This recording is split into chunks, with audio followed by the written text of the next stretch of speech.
my understanding of the issues. I missed your statistic, how many school districts there are in the Commonwealth? 500. Some questions for whoever may answer this. I see that these regulations apply only to what I'll classify as public schools. Does the Board of Education have the authority to regulate private, religious, and homeschool students? No, we do not.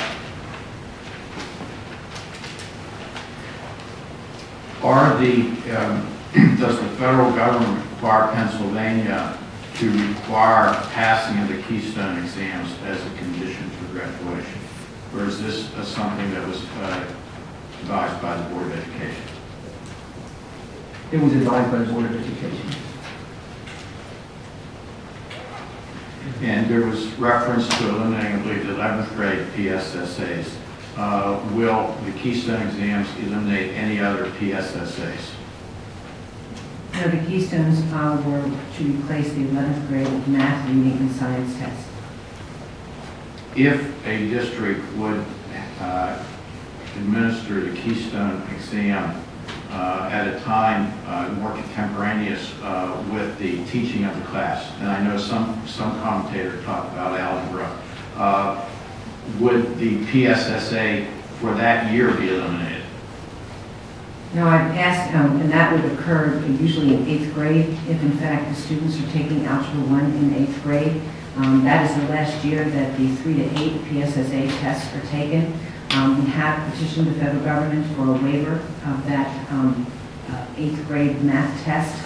At this point in time, they have not approved that, but I'll keep asking for those so that we don't double test in 8th grade. That would be the time that would occur, because those other tests stop in 8th grade, and then the Keystones are given a new place for the 11th grade. And then one final question. There was a commentator who referenced pilot administration or pilot exams that were administered. Is that in fact correct? The Keystones were piloted 3 years ago, and so that we could get information back on how well each of the items performed. That's a normal thing you do when you are implementing a new test. And so that then they were implemented last year. And the percentage or the test scores that were represented in that comment, were those accurate? When I refer to the 11th grade Keystone scores for this year, yes, the Keystone scores for 11th grade, which is when you now bank those scores regardless of when the child takes the test, were for Algebra 1, 64%, Literature 75, and Biology 45. If the test, just using algebra as an example, is administered in 8th grade to get maximum passing rates, what's the plan for maintaining proficiency for the students next 2 years? There is no plan to test the child again for proficiency, but the state.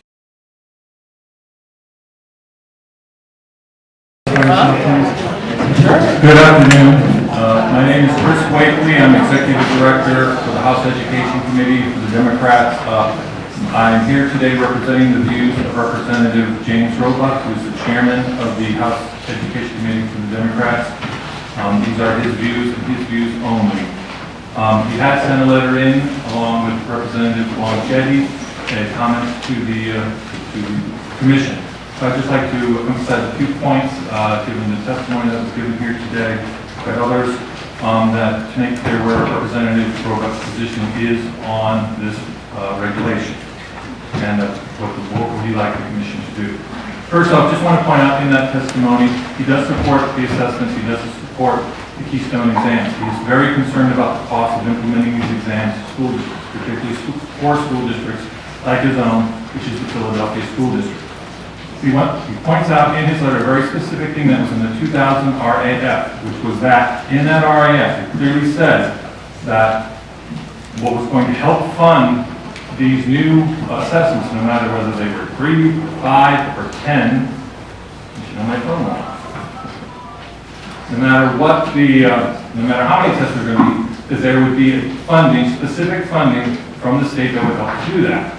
It would be to the accountability block grant program, to the tutoring funding that's that was in effect, and also through the funding formula at that time, which was if you remember, was based on the costing out study. That formula was specifically put in place. The goal of that formula was to make sure that all students would be able to have the funding needed in order to meet the standards which the board was putting in place in 2010. What has happened since that time is the county block grant has been reduced by $175 million. The specific money for tutoring was eliminated. That's $47 million. In addition, the increases in funding that had gone into effect due to the costing out study, that costing out formula was eliminated. So in the last 3 years, that's not as what's been occurring. So basically the 2000 REF said, we're going to have all of this additional money. Now we move to today, or in the REF of 2013, for the new changes, doesn't include any mention of that. Even though, once again, no matter whether it's 3 tests, which what we have now, or whether we're supposed to do 5 tests or 10 tests, that money is no longer there. So he has a real concern about the cost of this, specifically as it relates to poor school districts. Because of those costs, some of which have been mentioned earlier in testimony, for example, in Philadelphia School District, that has meant a cost decrease in funding for the Philadelphia School District of $1,275 per student. So what basically we're now asking that school district and other core school districts is now they sustain that cut. In addition to trying to make up for that cut, now they've also got to make sure that all of their students meet these standards by the year 2017, or they can't graduate, which are real consequences to students and to school districts. So that is his real concerns are about the cost of this. So he would favor at this point that the commission disapprove the regulations, come back and ask the state board to provide a real cost analysis, which he does not believe was adequate in the RAF that was put forward by the State Board of Education. I would also note that Chairman, because he is one of the chairmen of the State Board of Education in the state, in the House, he also serves on the State Board. He did vote to disapprove the regulation when that vote was taken at the State Board. Just like to conclude, that's the position of Representative Roebuck, and I thank you for your time. Thank you, Chris. Any commissioners have any questions? Just good to see you, Chris. Take care. Thank you. Okay, so as I mentioned earlier, we're going to proceed with how our office was contacted to arrange to speak. So the first person is Angie John.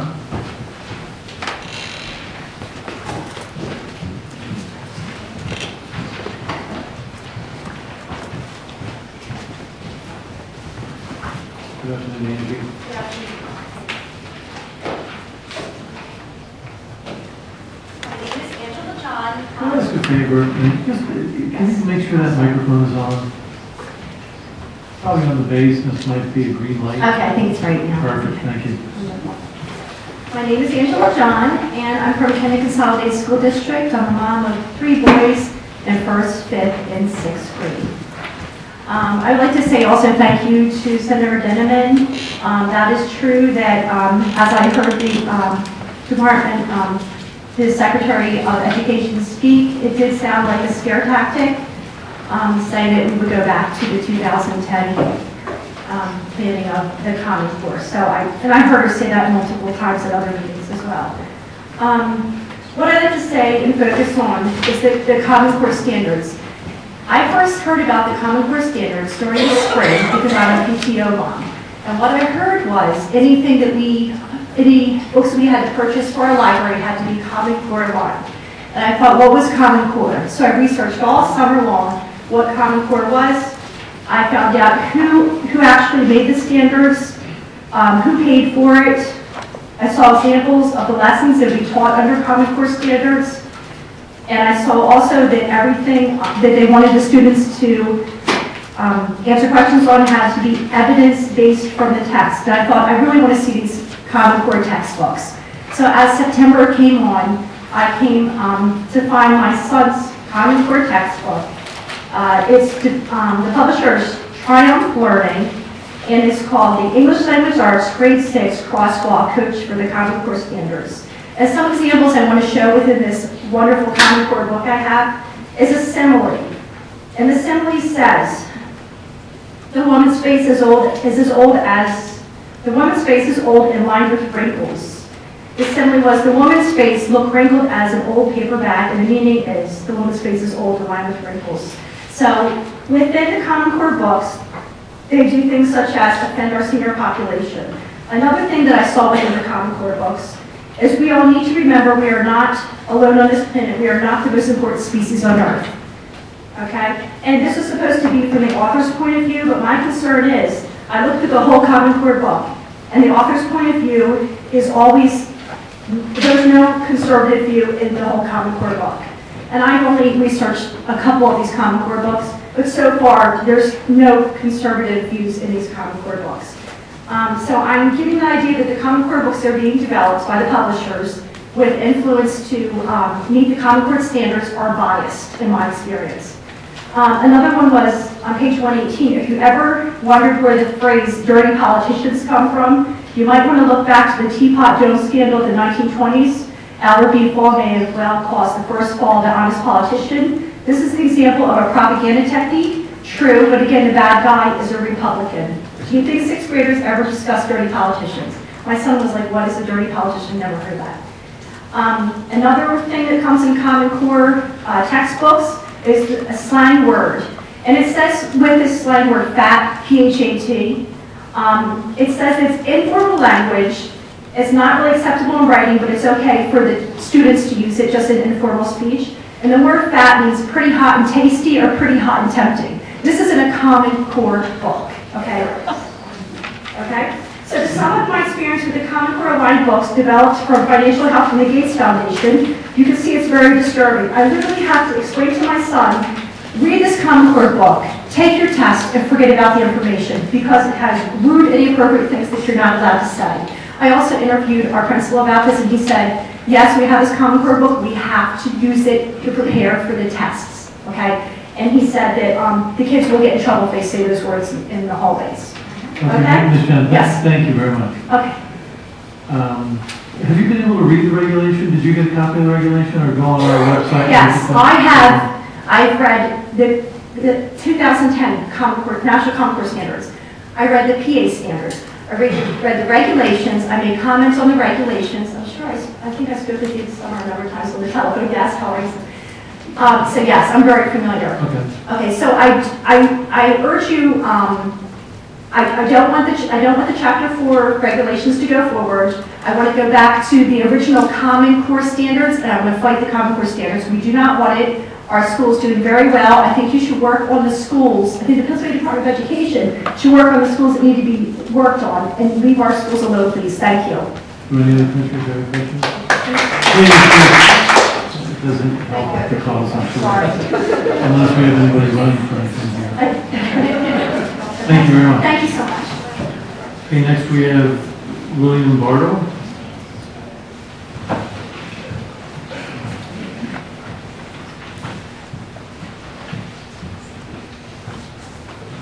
Kathleen, if you just identify yourself. Pardon? If you just identify yourself and sit down. Good afternoon, I'm Bill Bartle. I am the Education Policy Director for Pennsylvania Partnerships for Children, which is a statewide, independent, nonpartisan child advocacy organization committed to improving the education, health, and well-being of the Commonwealth's children. PPC strongly supports the final form Chapter 4 regulations and urges the Commission to adopt them. For too long, Pennsylvania has graduated tens of thousands of students each year who receive their diploma despite failing to demonstrate proficiency in reading and math. 1/3 of all students who graduated in 2012, or about 44,000 young people, did so without scoring proficient on the 11th grade PSSAs or the 12th grade retake. We are sending these young people into the world lacking the educational foundation to succeed in post-secondary education, the workforce, and the military without the need for costly and time-consuming remediation. The regulations you are voting on today address these concerns by adopting the Pennsylvania Core Standards, which are based on the Common Core state standards but were created by Pennsylvania teachers specifically for Pennsylvania. These more rigorous internationally benchmarked standards outline what students should know and be able to do at each grade level. They do not tell teachers how they should teach in the classroom or what materials to use. Those decisions should continue to be made by school districts, thereby maintaining Pennsylvania's longstanding tradition of local control. The Keystone exams, which are aligned to the Pennsylvania course standards, are end-of-course exams that the student takes at or near the completion of the course. So, for example, if the student takes Algebra 1 in 9th grade, they would take the Algebra 1 Keystone exam at that time to demonstrate that they have met the standards in Algebra 1, while the content is fresher and more relevant to that student, not 2 or 3 years later, like had been happening with the 11th grade PSSAs. And it's important to note, and it really is not a scare tactic if you read what the regulations are, the current Chapter 4 regulations are. We've already adopted the Common Core state standards in 2010, and those standards took effect in July of this year. These final form regulations before you today move away from those Common Core state standards and adopt the Pennsylvania-specific Pennsylvania Core standards. As I mentioned, school districts have already been spending a lot of time aligning their local curriculum to these standards, and if the regulations are not adopted, districts would now have to abandon that work and align their curriculum to the National Common Core standards instead. You've heard today that if the regulations are adopted, there will be 5 Keystone exams phased in through 2020, and students would need to demonstrate proficiency on the Keystone exams or another approved assessment or project-based assessment to graduate beginning in 2017. If the regulations are not adopted, PPE would be required to develop the 10 Keystone exams that are currently in regulation, and students would need to take 6 of them. So if we don't adopt these regulations, students will have to take 1 additional Keystone exam, and they become graduation requirements in 2015, 2 years earlier. The supplemental instruction, again, 5 courses or 10 courses, depending on what you do. So Pennsylvania Partnerships for Children strongly supports adoption of the final form Chapter 4 regulations before you. These regulations are a sensible approach to ensure that Commonwealth children have demonstrated proficiency of the Pennsylvania core standards and are prepared to successfully transition to post-secondary education, the 21st century workforce, the military, and productive citizenship. Thank you so much for the Thank you, opportunity. Mr. Morrow. Any commissioners have any questions? Thank you very much. Oh, I'm sorry. Mr. Morrow. I was just slowing the trigger. Oh. One question, you said something about having to go back and realign, if I recall correctly? Yes. School districts for the past 3 years, the majority of school districts, have been working at the local level to align their curriculum materials to the Pennsylvania core standards. And if this regulation does not get approved, we revert back to the Common Core state standards, the National Common Core state standards. So they would need to abandon the work that they had done and align their curriculum to those standards instead. Okay, I guess what's confusing to me about that is, were the PA state standards in effect the past 3 years? They were not. The Common Core were, and yet the districts were aligning to what they presumed then would become the standards? Correct. Okay, thank you. Okay, we have retired Rear Admiral Thomas Wilson.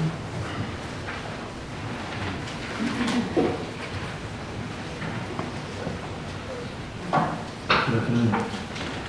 Good afternoon. My name is Thomas Wilson, and I'm a retired Rear Admiral of the United States Navy. I'm also a member of Mission Readiness, a nonprofit national organization whose mission is national security, and we are made up of about 400 retired admirals and generals. Mr. Chairman, distinguished members of the Pennsylvania Independent Regulatory Review Commission, I'm honored to have this opportunity to detail my support for Pennsylvania's core standards and aligned assessments that are included in the final form regulations that are under discussion here. This proposal will not only benefit our children's education, but also our future national security. Our organization is mainly concerned with the recent data from the Department of Defense indicated that most young Americans aged 17 to 24 are unqualified to join the military. Today's service men and women operate complex, high-tech equipment and find themselves in intense situations that require not only proficiency in technology, but strategic thinking as well as decisiveness and diplomacy. This makes it all the more alarming that poor educational achievement is one of the biggest reasons why an estimated 75% of our young people are unable to join the military. On average, 1 out of 5 students in Pennsylvania will not graduate from high school. Of those who do graduate and want to join the military, 22% do not possess sufficient skills to pass the military's entrance exams testing math, literacy, and problem solving. Full implementation of the Pennsylvania core standards and aligned assessments is an effort to strengthen the education of the students of the Commonwealth. Pennsylvania's core standards make English language, arts, and math education more rigorous and relevant to success in the 21st century. Standards alone, however, are not enough. To have an impact on student outcomes, there must be accountability. That accountability comes with aligned assessments and a system for reporting results so everyone will know how students are really faring. If we do not know how students are really performing, we do not know the scope of potential problems in our education system, nor can we undertake informed efforts to resolve them. As a young officer, I learned you get what you inspect, not what you expect. Also of special concern for our nation's approximately 2 million children from military families is student mobility. On average, a military child will move 6 to 9 times from pre-K through 12. This can be a frustrating experience for those children and their families, and they find themselves either ahead or behind in their new school systems because of a lack of consistency between states' education standards. Pennsylvania's core standards will go even further to maintain consistency in expanding educational opportunities for military children and other children who relocate in the midst of education. Just as business and industry need a highly qualified workforce in the 21st century global marketplace, our armed forces need the same highly qualified soldiers, sailors, airmen, and Marines to protect our nation. Full implementation of the Pennsylvania core standards and aligned assessments is an important part of our national security future. Thank you. Thank you, sir, for coming today. Any questions? I would be remiss if I didn't thank you for your service to our country. There are a couple of commissioners here who have... My daughter is a petty officer in the United States Navy T3, and it is a very complex service world today. So Yes, thank you also. For those people who say they'll never need algebra again, I invite them to some modern military equipment. Thank you. Thank you, sir. Calculus, too. Next we have Elliot Seif. I hope I'm pronouncing your name correctly. Elliot, if I'm not, I'm sorry. Oh, Just sorry. correct me. Oh, are you not Elliot? Yes. Oh, come on.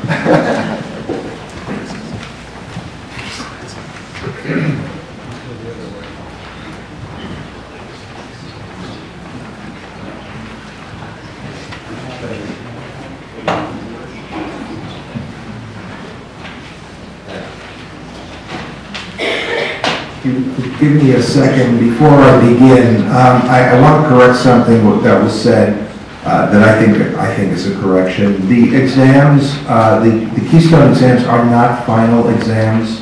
I think we should make that clear. By the time they're given and the scoring is given back because they're scored at the state level, the chances are very slim that they will actually become final exams. So that there will be a final exam on top of the Keystone exam. Just to be clear that that's an additional burden that a school district has to face. Anyway, good afternoon. My name is Elliot Seif, and I thank you for the opportunity to speak today. Over many years, I've been a teacher, professor of education, and director of curriculum. I'm now an educational advocate, school volunteer, consultant, and author. I have a PhD in educational research from Washington University in St. Louis, I've also testified about these regulations over many years, including the last time before the IRRC. This morning, I want to walk you through the short handout in front of you. There are 2 pages of recommendations and additional attachments that contain sample Keystone exam questions and several relevant newspaper articles and blogs. Due to time limitations, I will briefly outline what is in the handout, and I hope that at some point you'll have a chance to read the entire handout. I also ask that you just give me a few extra minutes to make my case and outline my recommendations.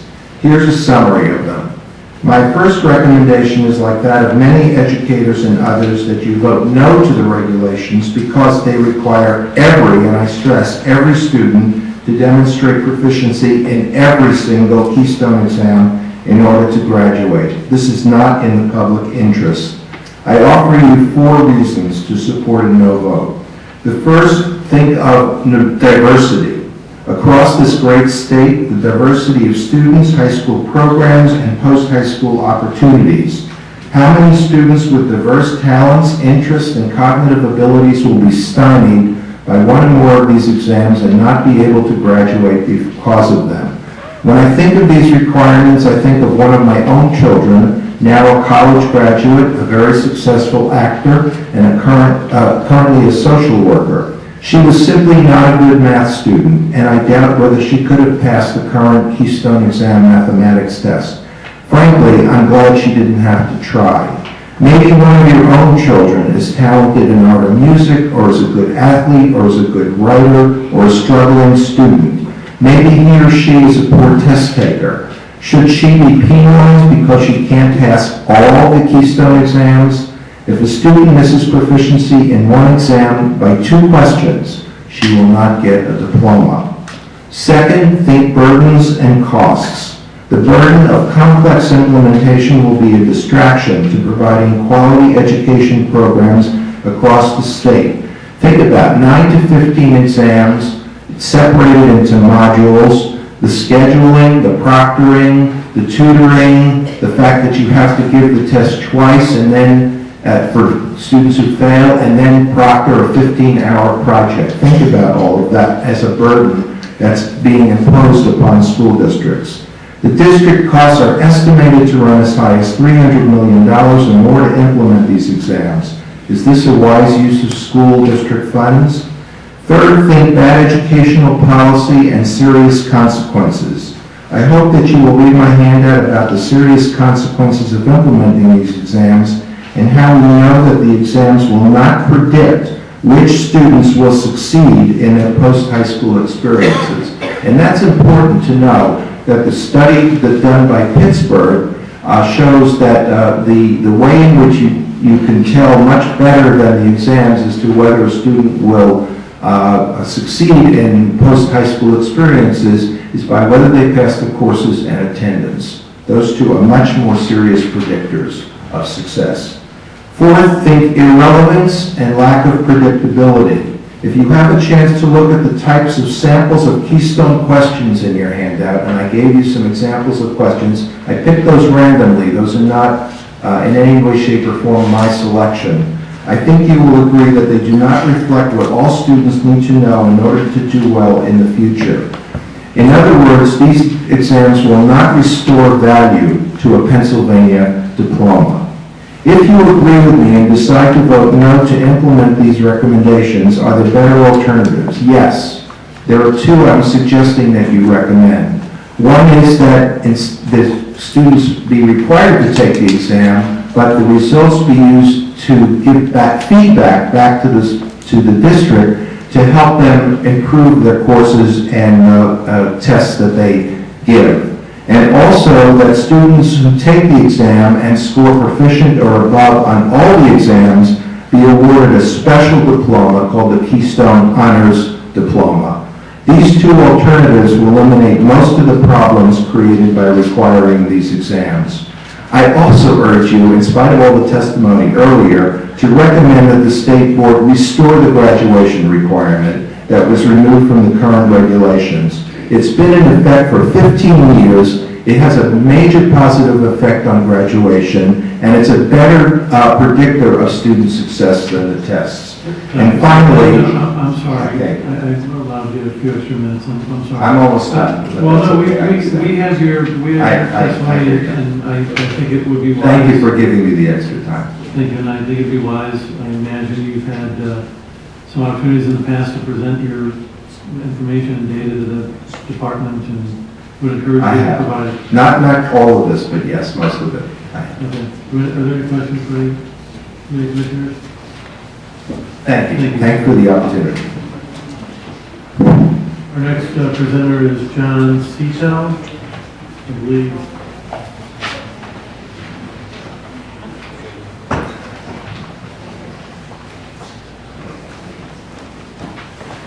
I believe we have his testimony, your testimony, just identify yourself, if you would. Clearly, I'm not John. I did put my own name in, so I'm sorry if you call my own name in a few minutes. My name is Katie Stevenson, and I am the Public Affairs Manager at PennCan, the Pennsylvania Campaign for Achievement Now. PennCan is a statewide education advocacy organization working to accelerate the pace of education reform so that all students have access to the quality education they deserve. Thank you for the opportunity to testify before you today. I am here to express PennCan's strong support for academic standards and assessments and to urge the Commission's approval. All students in Pennsylvania deserve an education that prepares them for success in college or the workplace. Unfortunately, that's not the reality in our state. Last year, the average score for Pennsylvania students on the SAT was 1427, far short of the 1550 benchmark for college and career readiness. This is because we're not setting high enough standards for what students are expected to learn year after year. The adoption of the Pennsylvania core standards will establish rigorous, internationally benchmarked standards that are unique to Pennsylvania and were designed by Pennsylvania educators. In addition to these standards, the Align assessments, the Keystone exams, provide a practical accountability system for measuring student achievement and ensuring that students have mastered the course content by the time they graduate from high school. We believe that adopting the Pennsylvania core standards and the Keystone exams moves us closer to creating an education system that adequately prepares students for success after graduation. However, there are those who oppose the adoption of these standards and assessments. One argument offered by those who oppose the Keystones explores the possibility of a student passing his or her classes but failing the Keystone exams and ultimately losing the opportunity to graduate. I want to be clear about the student supports that are part of this regulation. If a student fails a Keystone exam, their school district is required to provide supplemental instruction. If the student is still unable to pass the exam, they'll be given the opportunity to complete a project-based assessment. The Keystone exams ensure that the high school diploma has real value by requiring students to show that they have mastered the content of their courses. If we want students to leave high school, college, and career ready, then we have to have rigorous assessments in place that hold students to this standard. It's important to remember that if the Pennsylvania core standards are not adopted, core standards do not go away completely. We will simply revert back to the Common Core standard of 2010. Therefore, I ask that you vote in support of this regulation. We owe it to the students of Pennsylvania to provide them with the academic foundation, support, and skills that they need to succeed after graduating from high school. Thank you. And I owe you 30 seconds, thank you. Are there any questions? Thank you. Thank you, Steve. Next we have Jesse McCree.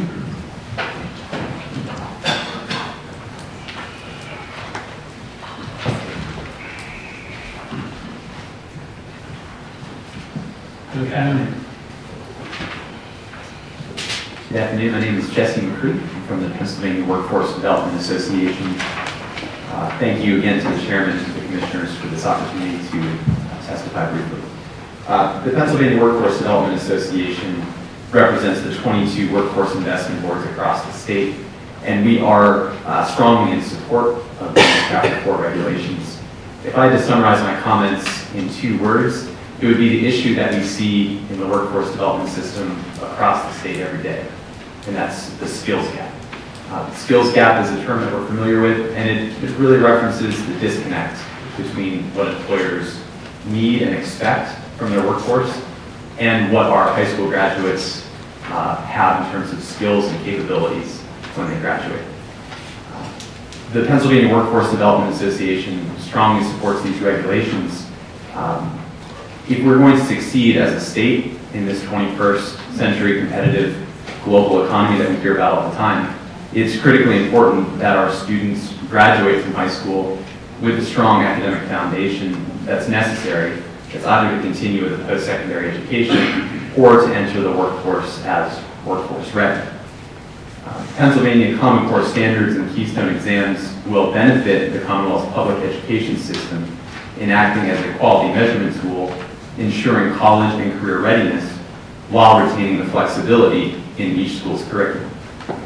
Common Core benchmarks are designed to ensure that students are equipped with the skills necessary to succeed in this competitive global economy, as well as to reduce the large proficiency disparity among high school graduates statewide. In a word, we believe that the Chapter 4 regulations would do a lot to bridge the gap, that skills gap that I referenced. These regulations will adopt rigorous, internationally benchmarked standards in English and math, and provide students a variety of assessment tools to demonstrate their proficiency. In aligning academic standards with college and workplace readiness initiatives, the Common Core standards are a step in the right direction, and it will help to ensure graduates are able to compete and succeed in this economy. A recent study that came out that said the vast majority of Pennsylvania businesses, about 500 that were polled, said that there were significant disparities and deficiencies in reading, math, comprehension, and logic. These are the skills that employers today need when they're ready to hire somebody. And we believe that these Chapter 4 regulations would go a long way to bridging that skills gap. So, in conclusion, on behalf of the 22 workforce investment boards across the state, we do strongly support these important changes to Pennsylvania's academic standards and aligned assessments, including Keystone exams. Thank you for your time, and I'll take any questions. Any questions for Jesse? Sure. Thank you. Nice. Okay, next we have James Fogarty.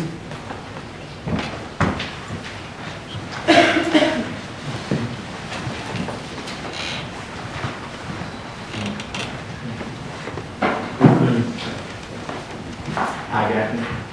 My name is James Fogarty. I'm the Communications Director for A+ Schools, Pittsburgh's independent advocate for public education, and we focus on equity and excellence.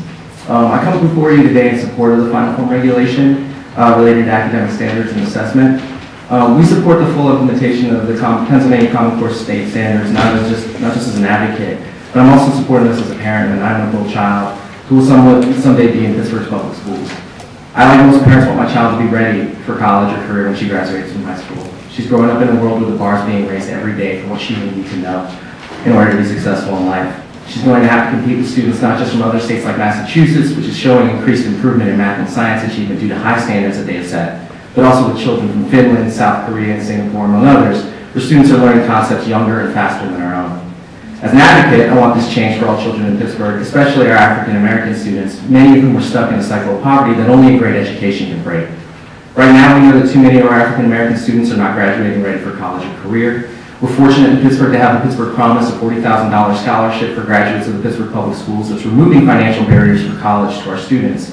Yet last year, only 38.7% of our African American students were able to access the Promise based on their GPAs, and only 63% of African American students graduated. In many cases, the soft bigotry of low expectations is what perpetuates gaps in African American achievement and graduation rates, yet some in this state will argue for a slowdown in the implementation of these standards, or to not raise the bar at all, as it will unfairly lower test scores at a time when teaching professionals are going to be held accountable for their results.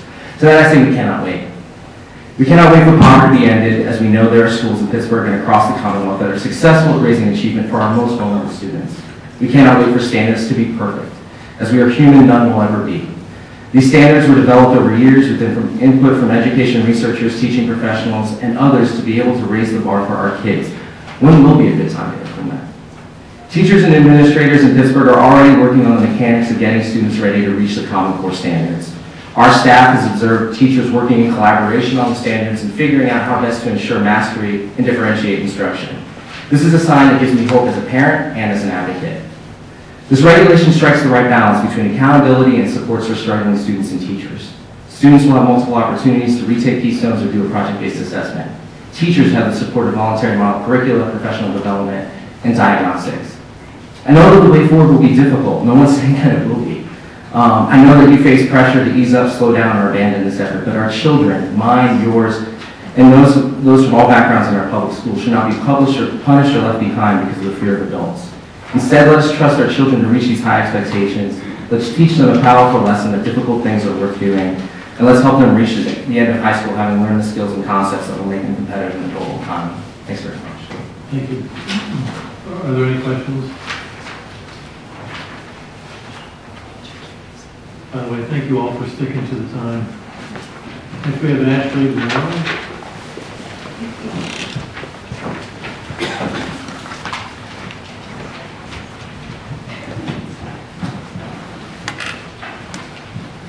Hello, Mr. Chairman and Commissioners. My name is Ashley Dumaro, and I am the State Director for Students First.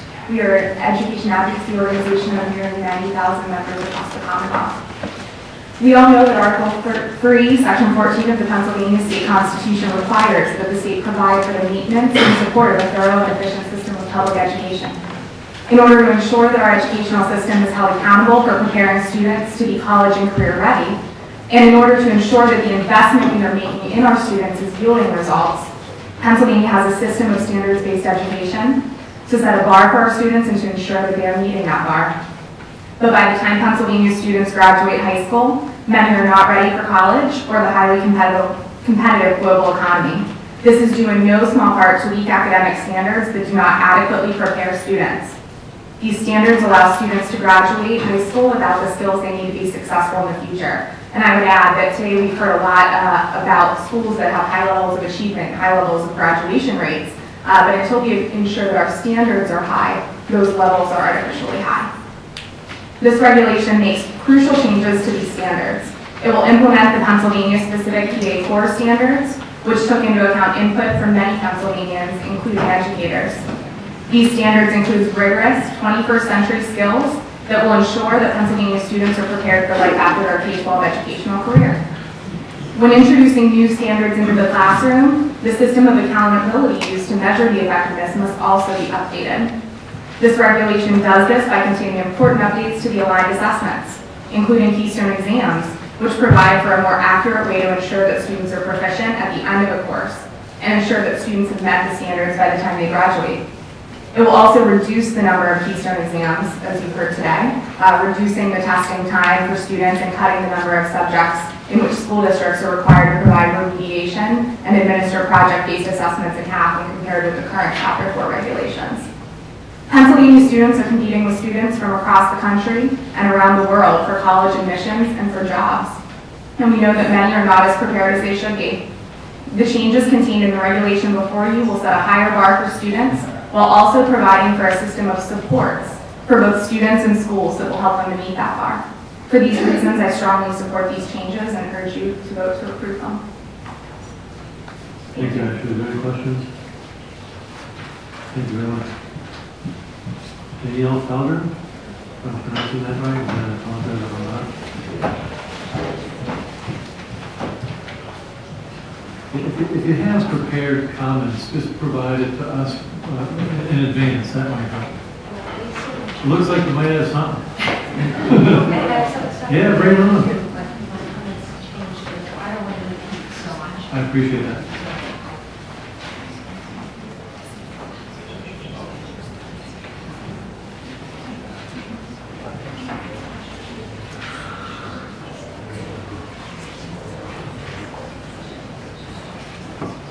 That's what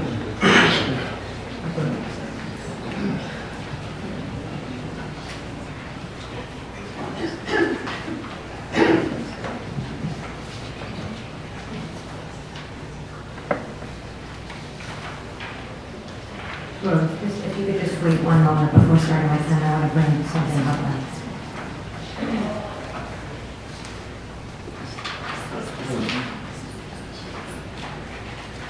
I think we're keeping staples in business here. Yeah, I know that. We're a paperless society, right, Senator? Absolutely. Okay. No, maybe I use that. Okay.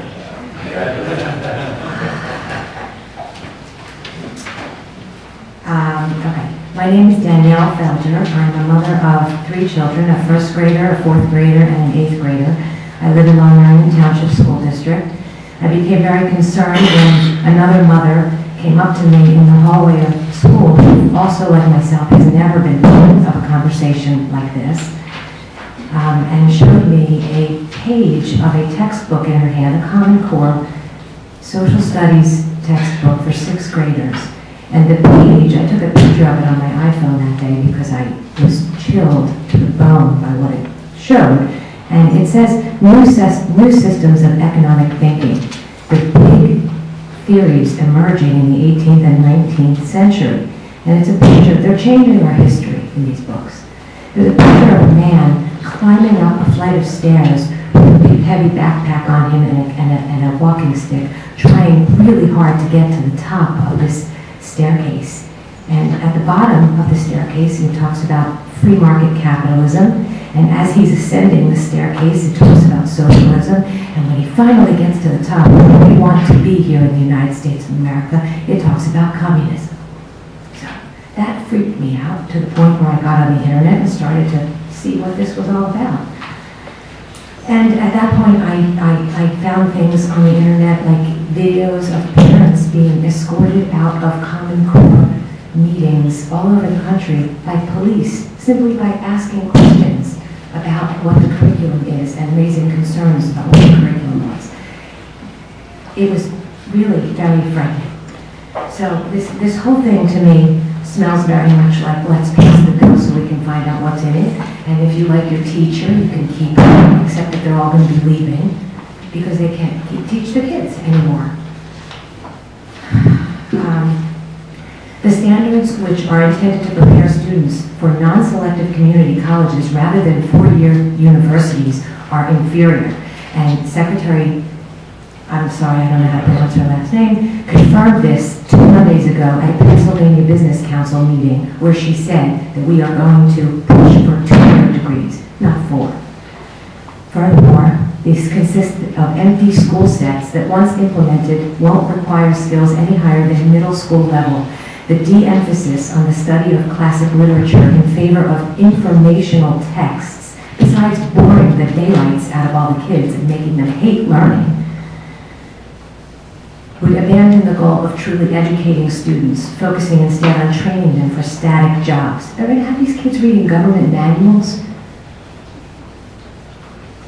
Among the many deficiencies in the mathematics standards is their placement of Algebra 1 in grade 9 rather than in grade 8. This ensuring that most students will not reach calculus in high school, and their mandate to teach geometry according to an experimental method never used successfully anywhere in the world. Contrary to previous claims by their creators, the standards are not internationally benchmarked. I urge the board to read what I have submitted, entitled Controlling Education from the Top and Why Common Core is Bad, it's a disaster for America. And to follow up, and to follow your moral compass instead of the map that is written for all of us by those whose intentions are, in my view, sinister. Thank you very much. Any other questions? Thank you. Good luck with those kids. Next we have Anastasia. Oh, Anastasia, I'm so sorry. We have a last name like mine. Koblinski.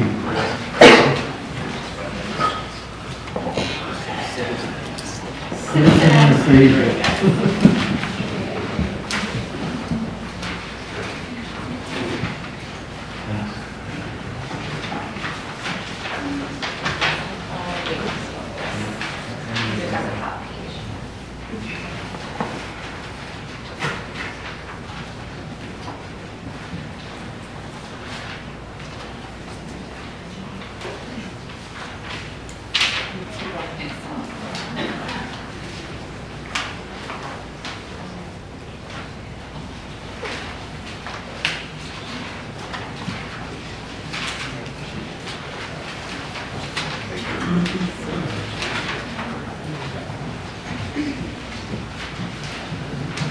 Okay, one other idea, if you have prepared responses, why don't we, Cheryl, Cheryl's the nicest person in the world, hand them to her and she'll distribute them for you. Probably save a couple minutes that way. Morning, Anastasia. Hi, thanks for having me. I know I did a lot of research on what this regulatory body is, and I'm really going to focus on the cost. A lot of the previous speakers here talked about they didn't address the rigorous standards, but what does that really do to the state of Pennsylvania and the taxpayers? I'm a parent of 3 school-age children, and I'm also the grassroots coordinator for Freedom Works, and we have 130,000 activists in Pennsylvania. One of the reasons why we are involved in Common Core is because our activists want us to be involved in Common Core. I have, because of the emails and phone calls Freedom Works received, we decided to get involved in the fight. Upon furthering investigation, it is clear that Common Core has serious problems. I spent countless hours investigating where Common Core originated, who was funding it, what the data collection means for the privacy of our kids, and I concluded that not only is PA Common Core a financial disaster for Pennsylvania, it is also a disaster for our kids. I'm now being told that if we don't approve the amended Chapter 4 regulations today, that we revert back to the August 2010 regulations, and that this is a vast improvement. It is not. I agree with Senator Dinniman that we do not know what the fiscal cost really is, and I like his idea of a delay. I think that is a very good idea because there's a lot of questions that we still have, and the fact that it took him that long to get the information out of the government is absurd. I did call the Department of Education to find out the information for this testimony, and I was on hold and transferred for 2 to 3 hours at a time. I'm not kidding. But when I did call the IRRC, I got right through, so I appreciate that. A much better system. Thank you, but that's not going to help with what I know. So Dennis, if you look down, I did do the exact same thing that Denman had over here, which is that you guys actually, your own statement from a paper earlier this year questioned the fiscal impact as follows. It states that the proposed regulation will not impose any new costs in school districts. However, commentators raised concerns about the cost of the regulation, including costs for such procedures as redesigning curriculum and project-based assessments. We agree that the RAF does not adequately address the fiscal impacts. We ask the board to consult with the regulatory committee to gain a thorough understanding, which I do not believe has happened. And we need to know how much the adoption of Chapter 4 will cost. It is irresponsible for Pennsylvania government to pass a regulation without knowing how much it will cost.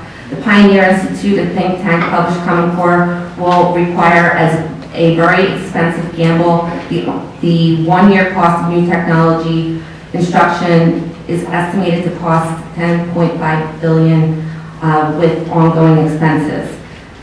So even though we have the Keystone exam, it's the same thing. We don't know how much this is actually going to impact, and we talked about the remedial cost of educating these children who don't pass the test. We need to know those numbers. And my next part is about the data, and I will not, and I have it here, so I won't go over it, but there is a concern about the data collection. Okay, maybe you want to provide a copy of this? It's in there. So I didn't get to the second part, but that's okay. That's going to cost a lot of money as well. Okay. Are there any questions? Thank you very much for coming and preparing testimony. Is there any questions? Thank you very much. Good luck with your kids. Next, we have Carolyn Belita. Again, I apologize for having you on, Carolyn.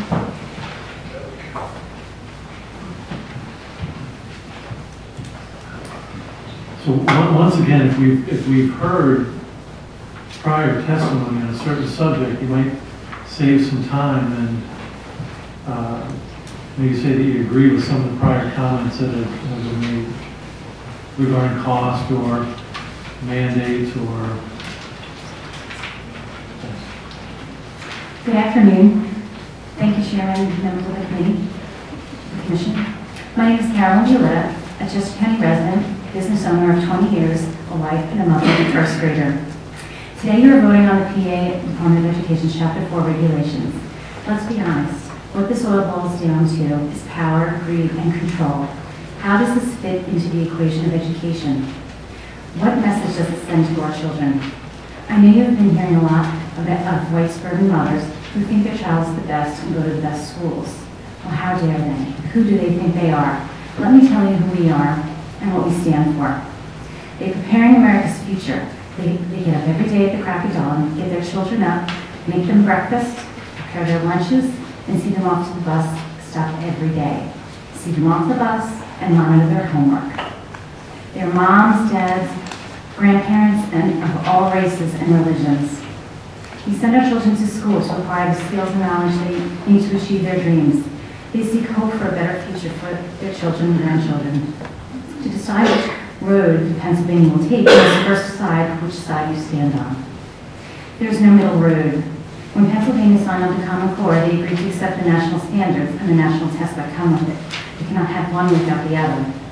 Pennsylvania core standards have not been vetted, such as the Common Core standards were. Reputable professors such as Dr. Stolsky, professor at the University of Arkansas, and Dr. Milgram, now professor at Stanford University, both on the validating committee, refused to sign off on the Common Core standards. Your decision today you have one of two choices. I will lay them out before you. Proponents of Common Core say special interests. The opponents, they say interests of our children. Proponents say it takes a village. Opponents say it takes a family. Proponents say groupthink. Opponents say individual creativity. Proponents say central control. Opponents say local control. What is this about? Standards versus excellence. Fairness versus merit. Assessment versus learning. Achievement tests versus mastery. Let's be real. Chicanery versus debate. Spin versus truth. Complexity versus common sense. Surveillance versus privacy. Bullying versus acceptance. Vulgarity versus decency. Authoritarianism versus individual freedom. Indoctrination versus education. Oligarchy versus republic. So what does one size fit all? Or can we be individuals? Career ready versus life ready. Common versus exceptional. The core does not breed diversity and creativity at all. It breeds frustration, mental anguish, and stress, not only for the students, but for their parents and grandparents as well. This is the line. What line do you stand on? Do you serve the people of the Commonwealth, or do you serve special interests? Do you promote an ideology versus workability? Please vote again for approving the Chapter 4 regulations. Thank you very much. Thank you. Are there any questions? Thank you very much. Okay, David Haas.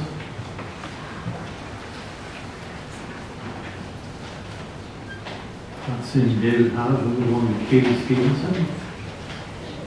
Oh, Katie, I'm sorry, she spoke earlier. I'm Sorry, I left, yeah. Okay. Richard Felice. Richard, I believe we have your testimony already.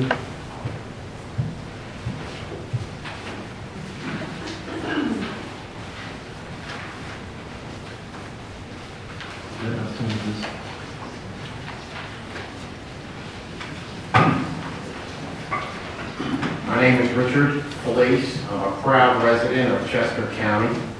Thank you, Commission members, and good afternoon. My testimony addresses school board activism and a solution to reform education. I submit to the Commission a November 2013 resolution unanimously passed by the Coatesville Area School District opposing PA core standards. Paraphrasing our superintendent's word, we need more good teachers. Instead, we see the onset of more bureaucracy, increasing paperwork, more cost, yet undefined to the taxpayers, and procedurally, how do we implement student remediation?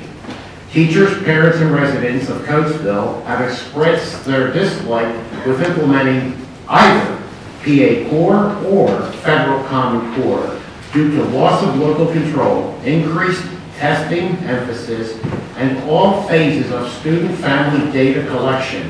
Coatesville embraces the district's concerns and supports their proactive position in passing the resolution to oppose Common Core. I've included that resolution. Please read it.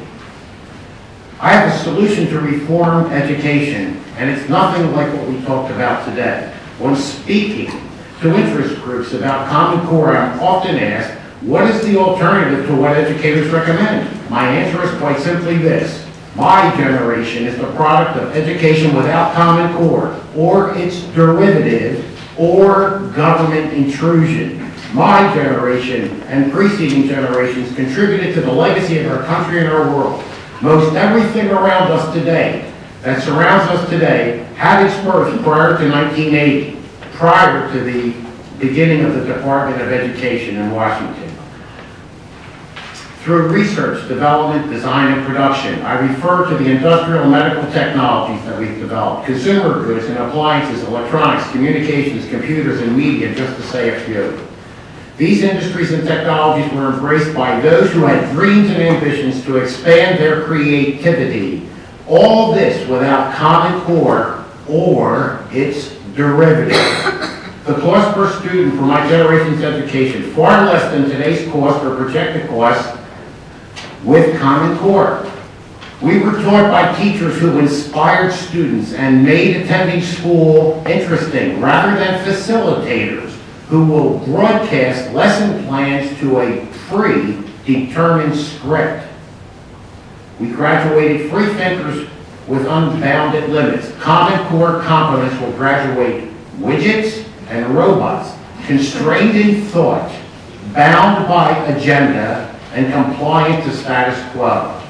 If the Department of Education seeks to improve student performance and raise our national standing among all industrial nations, why did they not consider the proven success of an educational model of generations ago?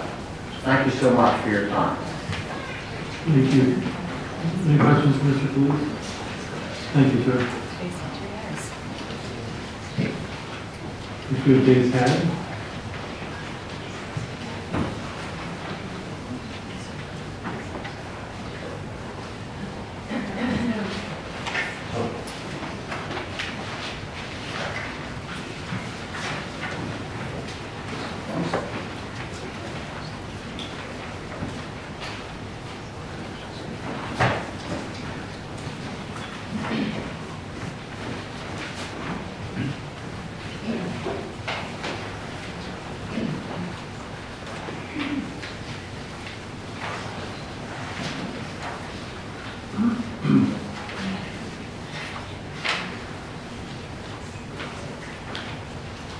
Thank you. I appreciate the chance to be with you this morning, or sorry, it's now the afternoon. Not only am I president of the Pennsylvania Business Council, but I also have the honor to serve on the executive committee of the Pennsylvania Workforce Investment Board, a post that I was first appointed to actually by Governor Rendell. You have from the Pennsylvania Business Council a letter signed by one of the 50 CEOs of large corporations in Pennsylvania. You've also received a letter from Secretary Hartwig and Mr. David Malone, chair of the WIB. I'm not speaking for the WIB, but I'll reference that because there are some similar themes. And I'll mention that the 50 women and men who signed the letter from the Business Council would all view themselves as very lucky individuals who have succeeded in life in large measure because they had a good education, was promoted by their parents, they had good teachers. A surprising number perhaps attended public universities, were first members of their families as baby boomers, children of the greatest generation, and first to attend colleges. And they know that that was about education. And a lot of our fear about the future and the fear of the ability for firms to continue to prosper in Pennsylvania is about education. I'd refer to you to page 2 of the remarks I just gave you.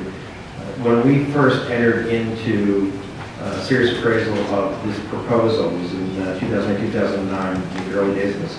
I'll say that my personal involvement with academic standards in Pennsylvania goes back to Secretary Hickok in 1999 and asking me to be involved in the creation of academic standards then. There's been a continuation across administrations, across political parties, of the work that Pennsylvania sees today as a final product, or this stage of the product. It's not something new. But if I can reference 2 points there, you'll see that only 7% of 400 business owners or senior managers that we interviewed across the state of Pennsylvania were very confident that high school diploma is really ready people to go to work in their operations. 4 jobs for which all the high school diploma was the advertised requirement. And 80% of the interviewees were strongly or somewhat supportive of, quote, new guidelines that would require high school students to meet certain state requirements, prove their proficient in basic skills, and by passing common final exams. So even from the earliest days of this discussion, business leaders looked at this as something that was an improvement upon processes that are in place and good accountability. If you turn to page 3, you'll see that we also, as an organization, looked to Pennsylvania voters themselves and have polled some 600 voters. And you can see the numbers there, but I would just quickly summarize it as saying a large number of people are disappointed in the outcomes, not in the schools themselves, not in the dedication of teachers, but in the outcomes that we're getting from the education system. And over 80% of Pennsylvania voters, this in August of 2012, believed that the basic idea of Common Core worked. Let me take you to the final page, on page 4, and show you that indeed, because I want to tell you the whole story and the complete truth, that since the activism that you heard about the last, say, 6 months, 9 months, there has been an erosion of support, but still, as of August of this year, 2-to-1 majority of Pennsylvanians in a 600-person survey showed support for Common Core in very explicit questions, mentioning Common Core standards by name, not trying to use any euphemisms. So there is strong public support, there is strong business support. I think that the people who have testified today and elsewhere have raised some important issues, some of which though are ancillary to the actual regulation itself. Not unimportant, but not part of this public policy. We would urge your adoption today. Thank you. And Dave, I just wanted to tell you, I appreciate you weighing in on this early and often, and your group's significant contribution to the dialogue. Thank you very much. Any other questions? Next we have Joanne Yurchak. And Joanne, I think we believe we had your testimony also. Okay, I'm sorry, we have your letter. We have your letter. Okay.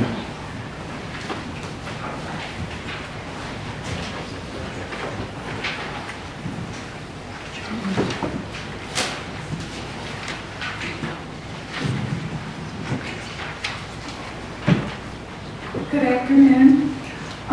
Using a few words from Arnie Duncan, I am a white suburban mom, grandmom, and retired university lecturer in chemistry, who today will present reasons why I oppose Common Core, period.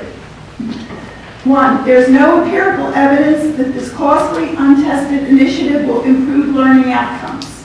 2, the federal control involved in Common Core will lessen or eliminate the influence of parents and local school boards on our educational system. In the Chapter 4 regs state who must approve the keystones as our assessment tool. Words therein, upon approval by the United States Department of Education, indicate quite clearly that it is the feds who are in control. Excuse me. Common Core embraces collectivism and marginalizes individualism.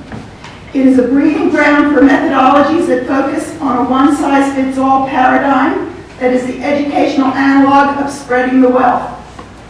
Common Core's excessive use of collaboration not only impedes brighter students from reaching their maximum potential, but can cause frustration in slower students. The amount of time spent preparing for and administering assessments is excessive and leaves too little time for teachers to provide unique and interesting supplemental modules that establish a love of learning in their students. So much energy goes into compliance that little remains to pursue excellence. Unknown costs are a major concern. This is just a tip of the iceberg. So what's the answer? Apparently, if the IRRC rejects the new regs, which are bad, Pennsylvania will revert to the 2010 regs, which are worse. It's like deciding whether to ingest arsenic or cyanide. It is reprehensible and inexcusable that the PGE, an unelected committee, state legislature and omitting public hearings before making this momentous decision that will not only impose insurmountable fiscal burdens on our citizens, but also totally transform our educational system. They should be brought to task for their autocratic, irresponsible, and stealthy actions, but that's a story for another day. Common Core could very well produce as much chaos in our educational system as Obamacare has in our healthcare system. The only permanent solution is for our state legislature to pass legislation that refuses to fund the implementation of Common Core. We can only hope they have the courage to act to prevent the ruinous fiscal and educational consequences that will almost certainly ensue if Common Core is not stopped. Thank you. Thank you, Jan. Are there any questions? Next, we have Susan Tiernan. Mr. Chairman, Susan Tiernan and your 28th speaker, they both left, so use the 6 minutes or whatever. Well, they need their trainings. How about Janice Bowman?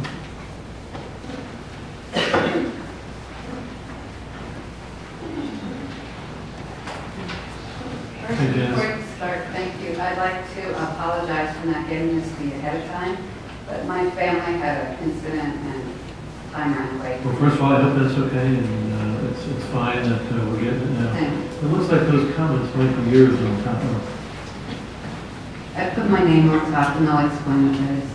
That's a way to handle it. Yes, sorry, didn't It's I? fine, no, it's fine, it's fine.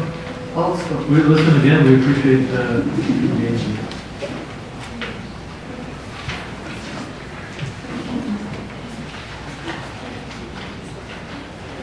And thank you for letting me speak. Okay.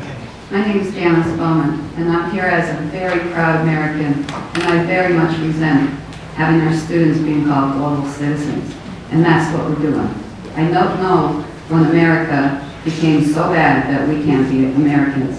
What happened to our American exceptionalism in schools? Everybody in here is different. Why do we want our children to be the same? We got to have everybody the same thing. Why don't we learn and take Senator Dinniman's schools, which I greatly appreciate what he said, with many things, and learn from the good schools. Fix our bad schools. Why are we throwing money on things that don't work? We have been doing No Child Left Behind from a Republican. Republican Democrats both have been tearing down this situation here. We have been using standardized testing. We failed 14 years. One of the pages you have is Allentown School District. 16 years failure. All the money, standardized testing, all the programs, all the unfunded mandates he talked about. We can't afford it. We get more administration for programs that last 3 years. The programs fail. We keep the administrations. We kick the teachers out. No libraries. And we say, oh, we really want to teach you to read. Well, how are they learning to read without libraries? We are losing common sense. And I'm here to beg you, please, read the Common Core contract. The Pennsylvania standards and the Common Core standards, put them side by side. They're the same because of the copyright rules. The copyright states you're not allowed to change it because CCSO and NGA owns it. They can only have 15% difference in standards and probably won't even be on the test. So, the other thing it states, you can change the name of Common Core. It's in the contract because of PR, and that's what we're doing. Please look in Google. We have 14 states already, 15 states getting rid of Common Core on the way out. So to say we have no other option is totally a lie. We have 5 states that don't have it. We have Virginia, just has 30 school districts, passed a resolution, no standardized testing out of 130. So now you're trying to tell me here, we can't do something different. So I'm asking you, please do your research. What they're telling you isn't totally there. Fiscal responsibility, where is the money coming from? I love to do money trail. Money trail is coming from special interest. Most of the people speaking for it took money from the special interest, and I'm going to do a revenue study how much they're making. Pearson just made $14 billion 2010, and another 4 for some digital, and they're all connected. So what I'm asking you for is please do all your research. Don't listen to the bunk. Look it up, and I just gave you some proof on connections there. One quick thing, the feds just said that the school district in Florida cannot hold a school board meeting because they're going against the world history. So if the feds aren't involved, why did the US DOJ just say that they couldn't do a school board meeting because the parents were talking against it? Thank you. So I hope you look into it. Thank you. Are there any questions? Okay, next we have Gary Summers.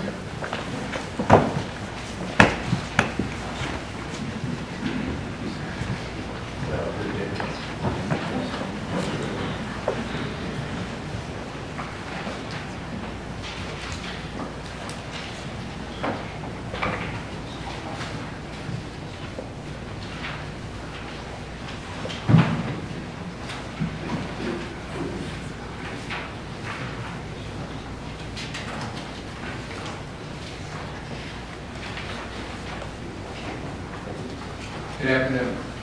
My name is Gary Summers. I'm from Monroe County. I'm an elected school board member of the East Stroudsburg Area School District, and I'm urging you this afternoon that the commission do not adopt what's in front of you today, but continue. It is unfortunate that due to uninformed, ill-advised, and narrow-minded decisions of elected and appointed officials in the Commonwealth going back to 2009, that Pennsylvania finds itself in the midst of this latest experiment in education called Common Core. These decisions have welded Pennsylvania to a protocol of rigorous education standards and assessment systems tied to National Common Core curriculum standards and standardized assessments. Actions taken within the Commonwealth have made some adjustments to these national approaches. Pennsylvania has Pennsylvania Core Standards and Keystone exams as the assessment mechanism. The degree to which these adjustments are in fact driven by the needs of Pennsylvania at either a state or local level is subject to widely different opinions. There is one element of the Chapter 4 regulations in front of you today that is not embodied in what was committed to by prior decisions and actions. That element has to do with a graduation requirement tied to proficiency on 3 Keystone exams for students due to graduate in June 2017. It is this element of Chapter 4. There was a lot brought up, and I think it would be helpful. Again, we had Leslie, for those of you who aren't familiar with the process, go through, what we consider in the regulatory process and what we don't consider. I think certainly the department knows that. And I think what would be most helpful is to stick to, answering, if you can, those concerns and considerations, both for and against, that are applicable to the regulation. And again, I'm not saying that the ideas or concepts that were passionately brought forward are not useful, they are useful, but for the regulatory process, what we have to do here today, that would be the best, I think, use of our time now. So, it's your floor.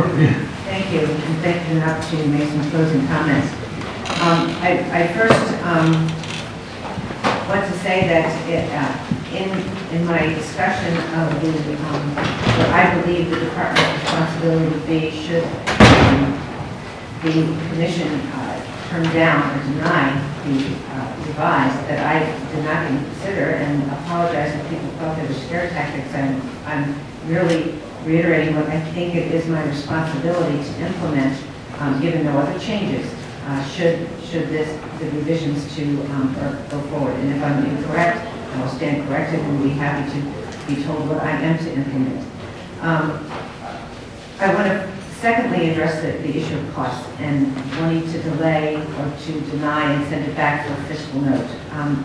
Again, I would like to say I believe that we've answered the questions honestly and the questions that were asked to us. I do have the fiscal analysis, the completed fiscal analysis of what, when these regulations were passed in 2010, which I believe spells out all the costs of implementing the 10 keystones and 10 project-based assessments and implementing the National Common Core. Those costs are there, and I believe when we were asked the question of what are the costs for the new regulations, that we answered honestly. to say we don't believe there are new additional costs. In fact, we believe, for those reasons I've already stated, and I won't repeat them, that in fact there are less costs for the new implementation. So if folks need to see the fiscal analysis, we don't need to wait for 40 days. You already have that fiscal analysis with all the costs inside. And it's online at the website. I would like to reiterate the fact that others have said that there were revenues associated to support the analysis back in 2010. I again would say that as I looked at those things, especially in the letter from Representative Roebuck, that in fact the basic instructional subsidy costs of 5.23 are now 5.520, which is an increase of $290 million. And then the loss of the tutoring money and of the loss of the ABG money of 65 and the 171 are a loss of $236 million, so that they relatively balance themselves out. That's not including the $1.17 billion in total costs to the system. One of the comments were about the federal stimulus money going away, and absolutely that was used by school districts, but it was characterized as core support for school districts. It was never characterized as core support. It should never be used for supplanting state hard money. Everyone understood these were one-time costs that lasted for 2 years. Previous administration was very fortunate to have that. But they are no longer there, and we're always told to the states they were one-time stimulus money, not to be included. They were to be used for things like training and textbooks, maybe renovations in schools, things that are one-time costs that we would not build into continuing costs. So again, the fiscal analysis we believe that we have provided, again, the issue of adequacy of the total amount that is spent for public education is one that is reserved to the General Assembly. And in fact, if the General Assembly would want to take up reinstituting new funding formula or putting more money back in, the department would take that responsibility of distributing, as we are directed to distribute any new revenues that would come to us. The thought was, I mentioned about what about if it comes back with changes to reduce those things that are most costly, which would be removing the requirement for supplementary instruction or the project-based assessments, or disengaging the keystones from graduation requirements. And I'd like just to briefly mention that in my closing comments.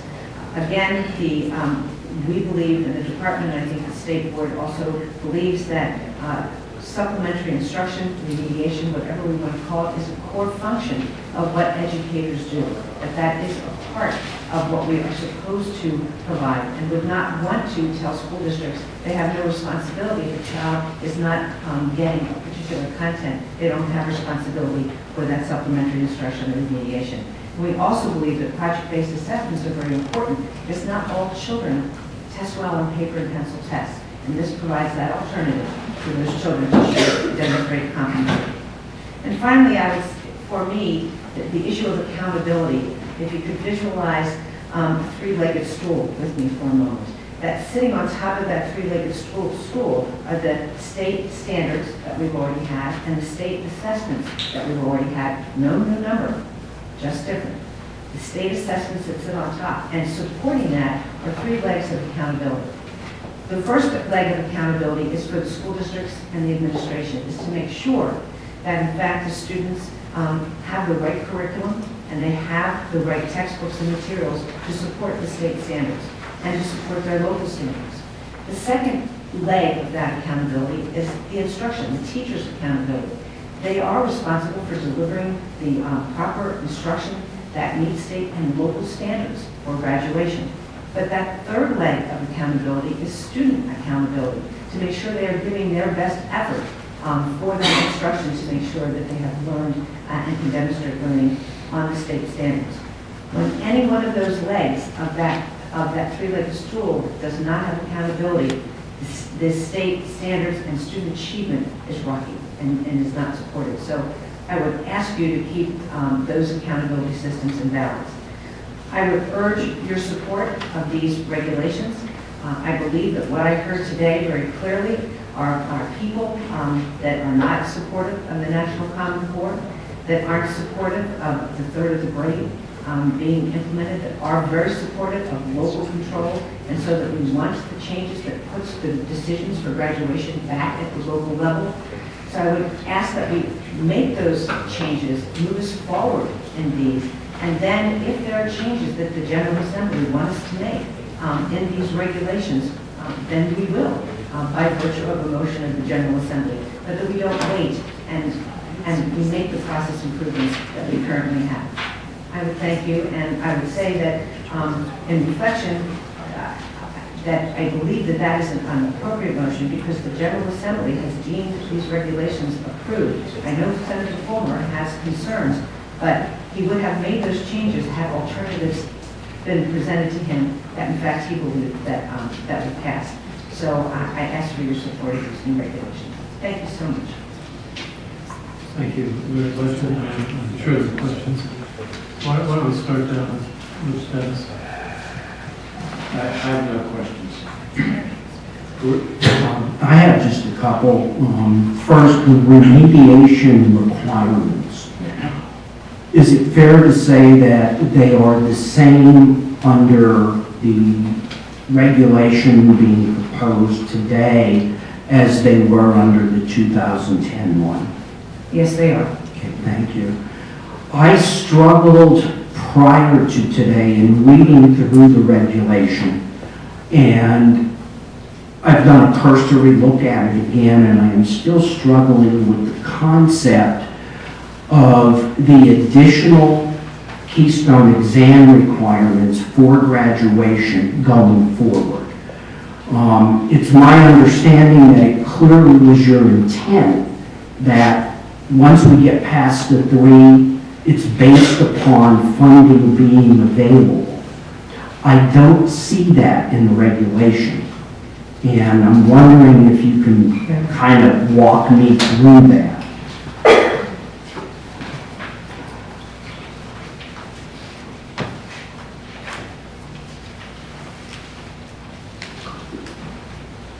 There are 2 sections that are relevant to funding being available. One is in the revised regulation that's before you. The second is in the Pennsylvania School Code.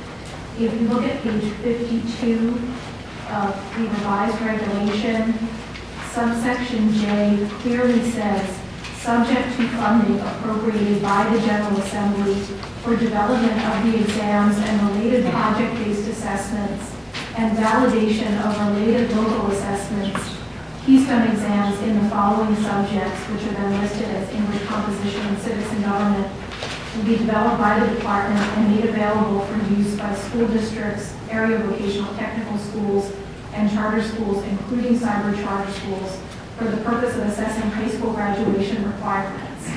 On the following page in subsection K, there is another reference made to 5 Keystone exams that would be made available to school districts on a voluntary basis. This is one of the changes from current law to the new regulatory changes that are before the IRRC today, where we are scaling back from having potentially 10 exams that would be used to measure proficiencies for graduation to 5 exams that would potentially be used to measure graduation proficiencies, and then 5 exams addressed here in subsection K on page 53 that would be made available to school districts on a voluntary basis. And again, those exams are subject to funding appropriated by the General Assembly. The other relevant portion is in, sorry, to find a citation here again. Section 121 of the Public School Code, which puts a caveat on the development of any Keystone exams to be subject to funding made available by the General Assembly. How does all of that relate to, I'm looking at page 35, and specific graduation requirements, where in subsections D and E, it requires those exams to be passed, or I'll say you have to be proficient in those exams to graduate? Page 35 addresses high school graduation requirements, where it lays out what the state graduation requirements would be. The page 52 to 53 provisions address the state assessment system. So what happens in 2019 if there is no exam that I can prove proficient in? Your regulations say I don't graduate. There is a clause in both the current Chapter 4 that is included in the revisions that grandfathers students from meeting those requirements on the school year would not be set. Do you know offhand who the grandfather is, just so I can take a quick look at it?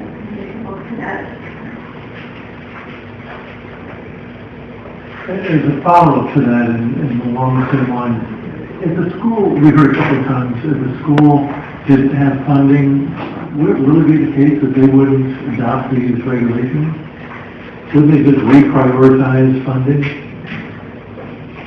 That is what most schools do when they have to make strategic assessments of how to use their money.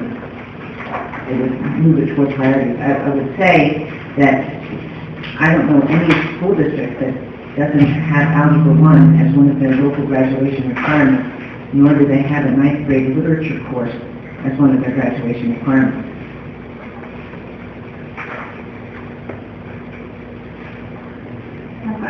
Economic requirements of clause, that is on page 38 in subsection M under the provision of labeled transition. And the very end of that section talks about Keystone exams and local validated assessments when not available at the time the course would be completed. The student shall be deemed proficient for the purposes of this section.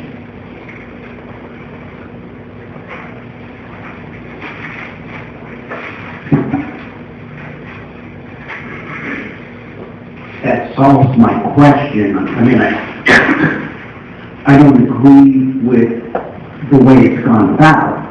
You're in effect not saying they don't have to meet the requirement, you're saying they're deemed proficient at that point. Okay, thank you.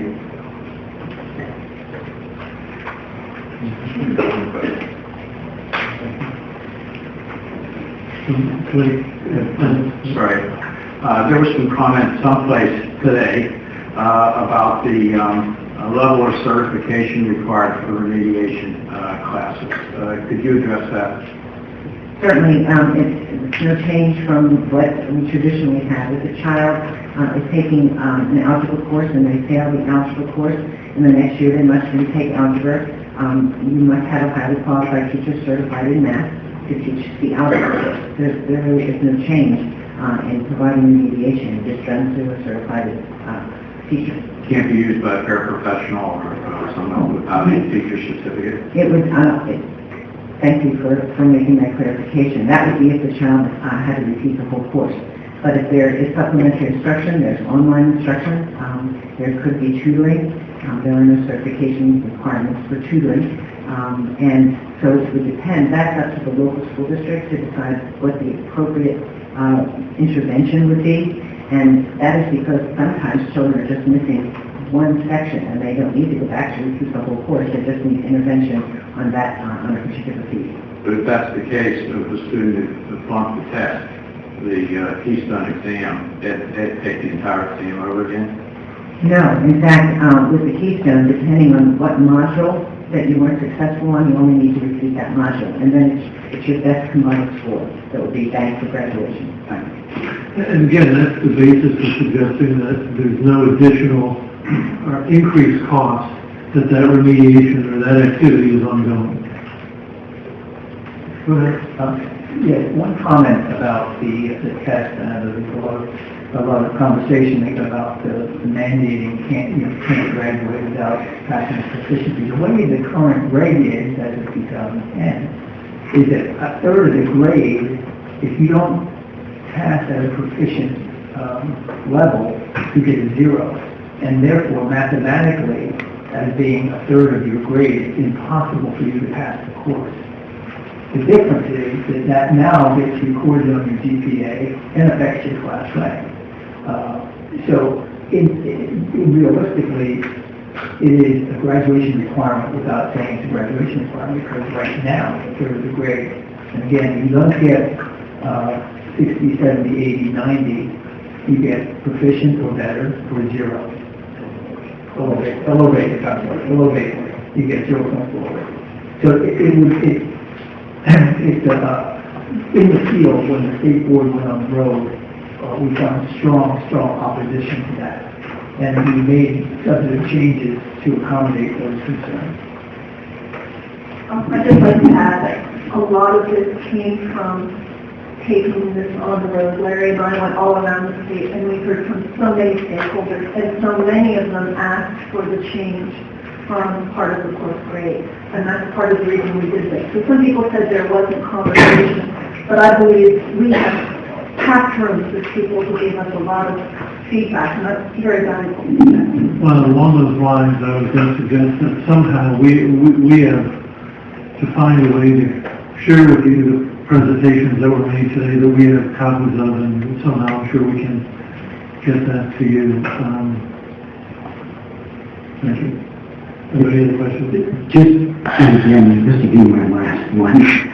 All the input that you got that people did not like the 0 or the 1/3 of the final grade, was their preference that it be made a graduation requirement?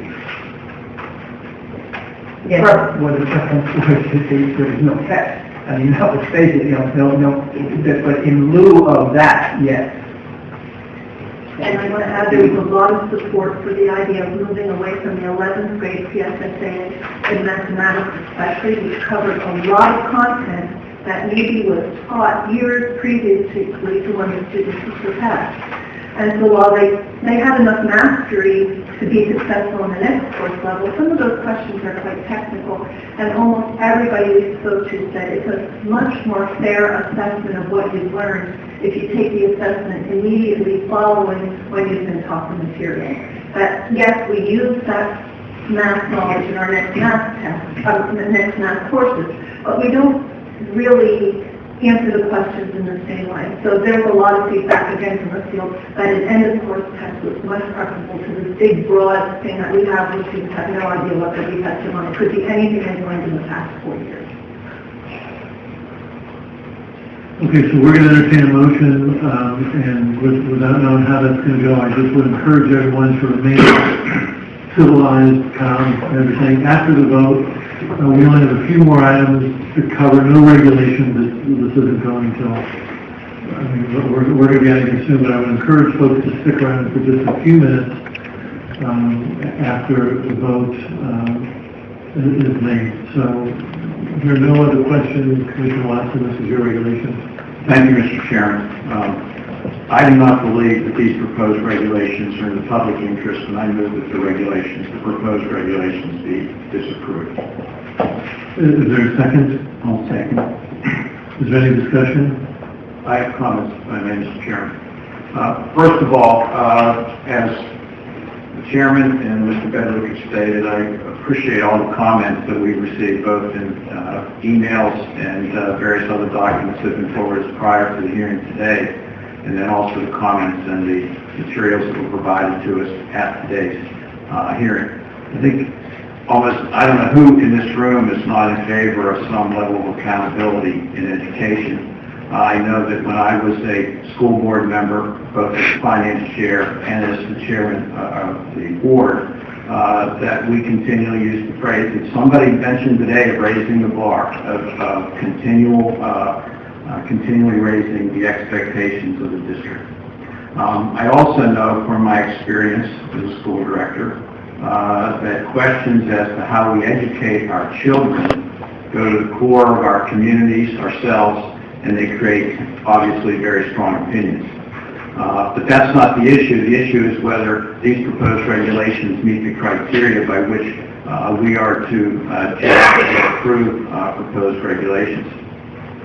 I think there's two that I'm concerned with. But first of all, I want to address the fact that, particularly in the written comments submitted ahead of time, there were considerable strong comments concerning the political philosophy of the people that are proposing the regulations, somewhat the political philosophy of the people presenting the regulations, and also what type of where this country will end if the regulations are either adopted or rejected.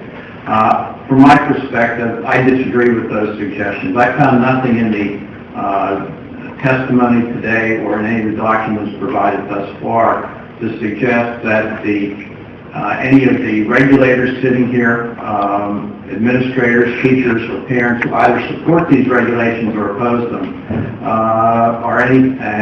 there's anything to suggest that those people lack integrity or patriotism or possess a political philosophy that's inimical to this country. Particularly when we have the chairman of the Board of Education who's served for 18 years. Nobody does that job unless they're concerned about how the students turn out. But I think that these regulations are seriously flawed, in my opinion, fatally flawed for two reasons. First of all, these regulations do present an unfunded mandate. And secondly, and we didn't discuss it much today, I'm very concerned about the high-stakes testing aspect of these exams. First of all, with respect to the cost, in the documents presented in the regulatory analysis form, I was concerned from the outset that it's predicted that by adopting these standards, that Pennsylvania's public colleges and universities will end up not having to provide over $27 million in remedial courses to the students coming out of our high schools. If our public universities and colleges are not going to be paying $27 million to remediate the kids that come out who think that they have a desire or an aptitude to attend community college or state college or state university, then that cost is going to be passed down to the school districts. And the universities are dealing with students who aspire to higher education. These standards apply to all the students, not just those aspiring to higher education, but also those who at some point have reached the conclusion that that's not in their plans at the time and who are more likely to not fare as well on these tests. I think also the fact that there's the 5 categories of testing that's subject to annual appropriations also suggests that the Board of Education is acknowledging that these regulations have a financial component. Certainly, if they get to the point of mandating tests on American history, civics, or world history only upon appropriation from the state legislature is an acknowledgement that there is a financial component to this that is being passed to the political subdivisions, i.e. the school districts. There's also a cost of providing supplemental instruction and project-based assessment. We were told today that those costs will be staff development, textbook, and curriculum revision. I suggest there will be an intensive labor component to this that's not been acknowledged by the Board of Education. These concerns aren't new. As Senator Zinman pointed out, our staff raised this issue as far ago as almost 1 year ago, and I don't think that these explanations really support the idea that there is no cost associated with this. The idea that the cost of providing the remediation to our students can be offset by eliminating strategic planning and graduation projects, I don't believe is supportable. Our districts, to suggest that if the Board of Education does not require districts to meet their specific strategic planning requirements on a required basis, to think that our districts are going to not incur costs for strategic planning is unrealistic. The annual budgets of these districts, the complexity of the educational process from kindergarten to grade 12 is something that no one should be suggesting is a cost-saving factor that can be considered to offset remediation. And I think there was testimony today as to what the estimated costs are of the graduation projects. I don't think they come close to what the remedial costs would be. I think it's also these regulations and the unfunded mandate aspect of this is particularly harmful to school districts that are under financial stress, regardless of the reasons for why they're in financial stress. and we cannot ignore what's happening to educational funding in the state. There was compelling testimony today that the cost of educational funding, has been decreased by almost $1 billion. And there's also compelling testimony that the financial playing field, since the earlier regulations were adopted, has changed dramatically. There was acknowledgement here that the Tamaqua School District is going to be incurring $31,000 by their own estimate. By my rough calculation, that's over $15 million of new costs that these regulations would impose on every school district across the state if they each incur $31,000. I think a more realistic number is that suggested by the Westchester district, and we had that document. We had a report or a letter submitted to us, and Senator Dinniman referenced it as well, that they're estimating for biology alone it's going to cost $250,000 a year to implement that for their 3 high schools. If that's a cost across the state, instead of $15 million, we're at $125 million, and the PSEA has suggested it could go to $300 million. I think that we have, and the idea that this is something that school districts are doing or should be doing all along, I think is inaccurate. Because it's not as if our educators, our teachers and our administrators are sitting around twiddling their thumbs during the day waiting for when having a lot of spare time on their hands to conduct remediation classes. And what will happen is, with people with limited resources and limited amounts of time, are required to now use that limited time to remediate their students or prepare their students so as to not have to provide remediation. They will do what everybody professes we don't want to do, and that is teach to the test. Because if we eliminate strategic planning and we say that we are going, that our educators, who are, I think, are very busy right now, have to do more with less, we will teach to these tests. Also, with respect to the high-stakes testing aspect of this, I've experienced high-stakes testing. I've had college courses where it was all or nothing. You pass the course by passing the test or not, but it didn't flunk me out if I passed other courses. I attended law school where a semester or a year of education came down to one exam, and that would not flunk me out if I flunked one course. And then I also took the bar exam, which was up or down.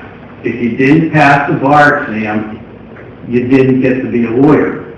But that was my choice. That was an election I made when I was well beyond high school, and I knew what the stakes were. To suggest that an 8th grade student taking an algebra test fully realizes the consequences of flunking that test, I think is unrealistic. And I also think that biology, I don't think most students are taking that as a senior, so they're probably going to be taking that when they're in 9th or 10th grade, if I recall when my children took it. So if they take the biology test in 9th or 10th grade, that's no guarantee that they're going to be proficient in biology when they graduate. Instead, all we're doing is giving one more snapshot to potential employers, potential educators, potential armed service recruiters, that in a certain period of time in 8th grade or 9th grade or 10th grade, this student knew enough to pass the test. And I think what we have to be focused on is the entire process, the entire results from 13 grades, from K, culminating through graduation from high school. And with respect to the comment that, or the suggestion that these proposed regulations may be better than the 2010 standards, that doesn't make them right or make these regulations right or make them in the public interest. These regulations stand alone. I was not on this commission when we voted on the 2010 regulations. If there are problems with those regulations, they should be addressed. These regulations, if my motion carries, can be addressed in the next 40 days. The Board of Education has the ability to amend these regulations and come back to us, and I suggest that that would be in the best interest of everyone in this Commonwealth. if the original exam, Common Core regulations were wrong, and I'm not suggesting they were because they were approved by everybody in the process, but if they were, these regulations are wrong also. Two wrongs don't make a right.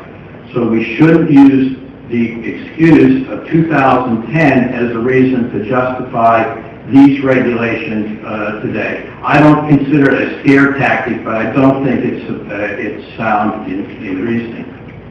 For that reason, Mr. Chairman, I don't believe these, for these reasons, I do not believe these proposed regulations are in public interest, and that is the reason why I made my motion. Thank you. Are there any other comments? Okay, so we have a motion and a second to disapprove the regulation. All those in favor indicate by saying aye. Aye. Opposed? Aye. Mr. Chairman, I'd like to make a motion. This regulation amends existing Chapter 4 regulations related to academic standards, assessment, planning, and graduation requirements for all public schools, area vocational technical schools, charter schools, and cyber schools.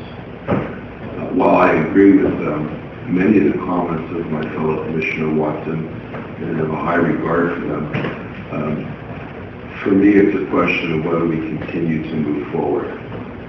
I hope that the Department, the Board of Education, listened very carefully today to the concerns of Pennsylvania's parents. And like Commissioner Bedwick, I have the highest regard for all the people that took time out of their day to be here today.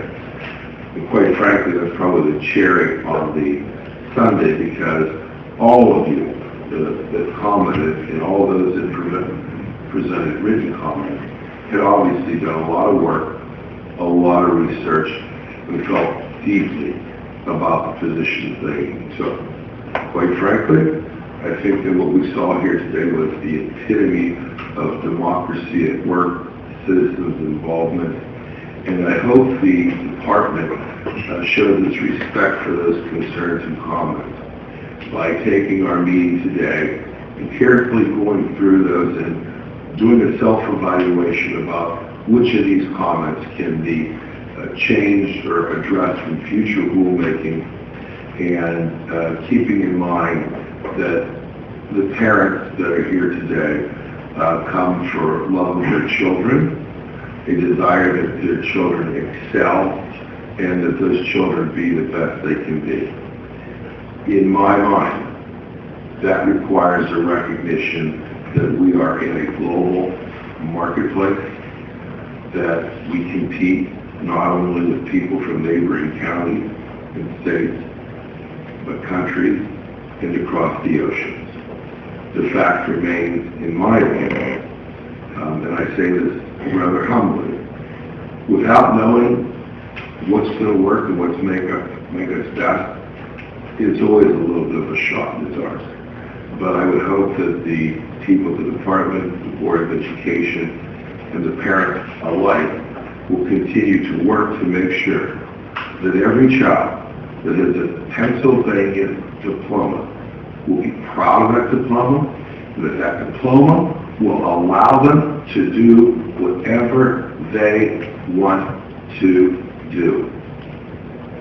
I'm a big believer that everybody's come from a higher being, everybody has their own gifts and potential, and everybody should work to the greatest fulfillment of those gifts and potential, and when we all do that, we will have a great society.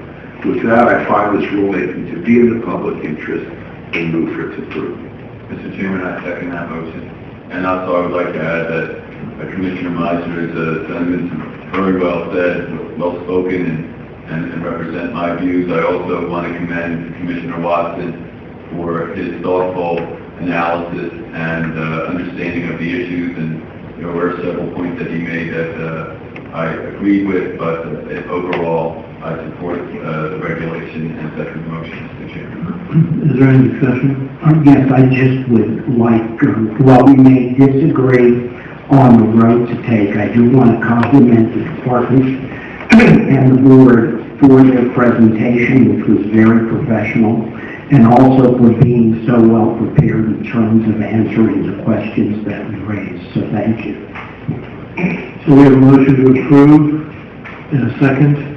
We'll call the vote. All those in favor indicate by saying aye. Aye. Opposed? Nay. The motion carries. So again, I'll reiterate some of the comments that Commissioner Miser